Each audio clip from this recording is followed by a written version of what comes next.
Hello guys, how are you? Hope you all are doing well. Today I'm back with one of the most interesting video. In this video tutorial guys, we will learn how to delete a user account on your Windows 11 or in Windows 10 PC. So for this guys, you can try this easy and simple method. Hold Windows key button and then press I from your keyboard.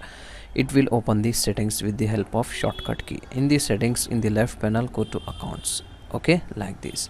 In the accounts, in the right panel, scroll down slightly. Here you can get the option other users. Just click and open it, and here you can get the user account. If you have multiple user account created on your PC, so just extend this, and here you can get the option remove. If you want to remove this, just click on remove and delete account and data, like this. That's it. Okay, so it will quickly remove that user account from your PC.